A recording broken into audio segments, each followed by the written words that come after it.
الشیطان الرجیم بسم اللہ الرحمن الرحیم۔ اس میں تو کوئی شبہ نہیں کہ آپ نے جو بیڑا اٹھایا ہے یہ بہت مشکل بھی ہے اور اس کی آج بہت زیادہ ضرورت بھی تھی۔ اس سے پہلے کہ میں صحافت پہ بات کروں اور صحافت اور انہوں نے جو ادب کو جوڑنے کی کوشش کی ہے، تو میں یہ بتاؤں کہ میں کوئی 3 بجے یہاں آ گیا تھا جو انہوں نے مجھے ٹائم دیا تھا۔ سوری 3 ہی بجے تھے، آج تھے 4 بجے تھے، ٹھیک ہے 4 بجے میں یہاں آ گیا تھا، تو کافی دیر سے پیچھے بیٹھا ہوا تھا۔ تو اس دوران جو ٹاپک تھا اس سے آٹومیٹکلی میں کچھ ریلیٹ ہو گیا جب میں نے ان کی ویب سائٹ دیکھی۔ ان کی ویب سائٹ بھی بن چکی ہے، شاید انہوں نے اس کے اوپر پریزنٹیشن نہیں دی، تو مجھے لگا کہ یہ جو کچھ بھی یہ کر رہے ہیں یہ صرف کوئی ایک کام نہیں ہے، یہ خدمت ہے۔ کیونکہ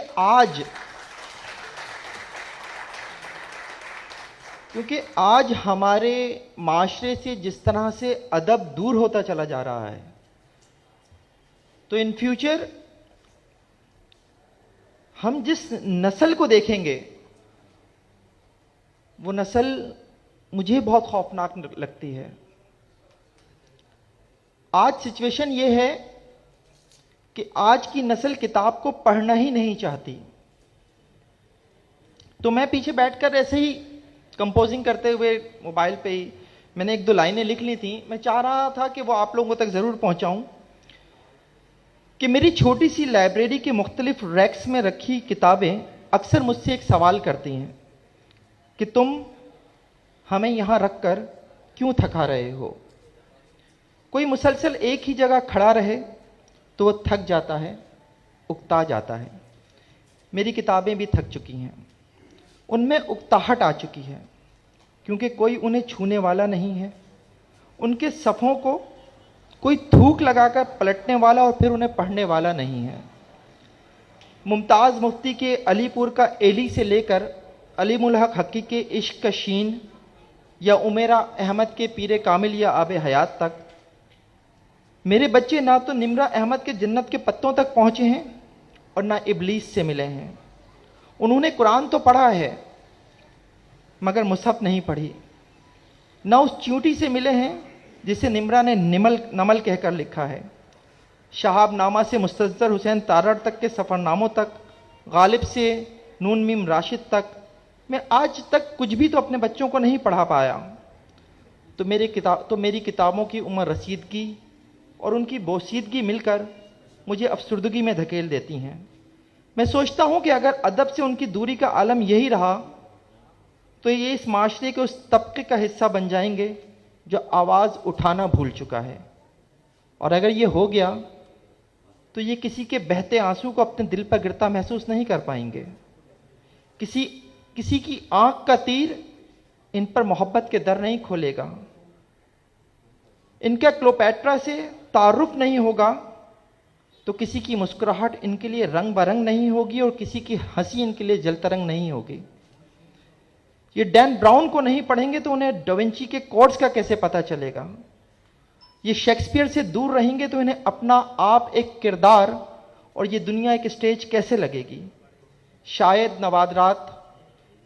نوادرات میرے ان دکھوں کا مداوا بن جائے، اور اگر ایسا ہو گیا ذیشان تو اگر کبھی مل کر میں آپ کے ہاتھ نہ چوم سکا تو یقین جانیے اگر کبھی میری اولاد نے اپنی کسی بات میں کسی مصرے کو جڑا یا کبھی کسی استعارے کا استعمال کیا تو میں انہیں یہی سوچ کر چوموں گا کہ میں آپ کا شکریہ ادا کر رہا ہوں۔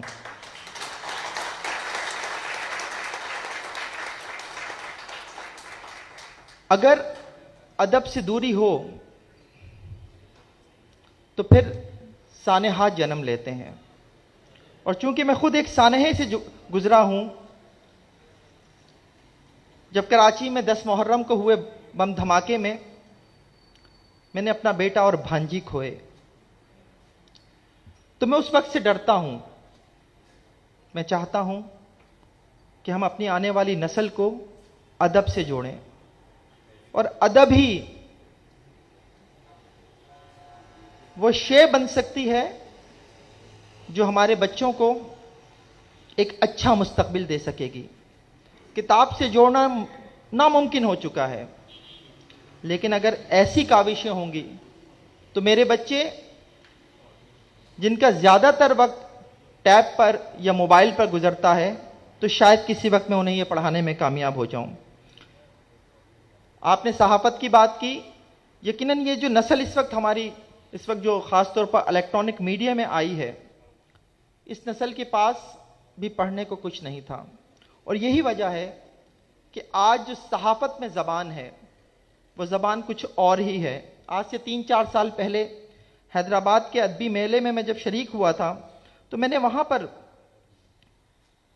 چند باتیں کہی تھیں. وہ باتیں میرے پاس پرنٹ میں موجود تھیں، تو میں نے اس کو یہاں کاپی پیسٹ کر کے میں نے کہا وہ بھی آپ کے سامنے پڑھ دوں کہ زبان اور بیان سے آج جو لطیفے جنم لے رہے ہیں اور جو صحافت کا مذاق بن رہا ہے وہ ایک الگ ہی کہانی ہے.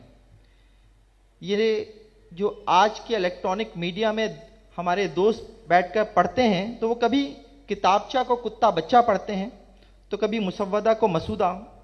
یہ زبان کی ایسی واٹ لگاتے ہیں کہ دماغ کی دہی بن جاتی ہے. ایسی کلاس لیتے ہیں کہ ماموں بنا کر چھوڑتے ہیں. سیکیورٹی کے سخت حفاظتی انتظامات میں بھی ساحل سمندر کے کنارے سے نوزائیدہ بچے کی لاش برآمد کر لیتے ہیں. قدم نہیں اٹھاتے، اقدام اٹھاتے ہیں. انہیں دیکھنے میں نظر آتا ہے اور یہ ہر جملے کے بعد بتاتے چلتے ہیں. اضافتیں ایسی کرتے ہیں کہ انہیں سنگ مرمر کے پتھر پر آگ کا الاؤ جلانے پر پھولوں کا گلدستہ پیش کرنے کا دل چاہتا ہے. سماجی رابطوں کی ویب سائٹس ان کے لطیفوں سے بھری ہوئی ہیں، لیکن زبان کی مظلومیت کا یہ حال صرف خبروں میں نہیں، ٹی وی ڈراموں، اشتہارات، ٹاک شوز اور مارننگ شوز میں بھی یہی حال ہے. اور اس کے نتیجے میں ایک انتہائی غیر معیاری اور غلط زبان وجود میں آ رہی ہے. اور ایسے میں اگر شکیل عادل زادہ جیسی شخصیت یہ کہنے پر مجبور ہو جائے کہ زبان درست کرنا میڈیا اداروں کی ترجیحات میں ہی شامل نہیں ہے، دل کانپ کر رہ جاتا ہے کہ آنے والے دنوں میں چینلز پر ادب سے دوری کی یہ صحافت ادبی صحافت نہیں، بے ادبی کی صحافت رہ جائے گی. میرے منہ میں خاک، کیا ہم پھر فخر سے یہ کہہ سکیں گے کہ اردو ہے جس کا نام ہم ہی جانتے ہیں داغ، سارے جہاں میں دھوم ہماری زباں کی ہے. بہت شکریہ.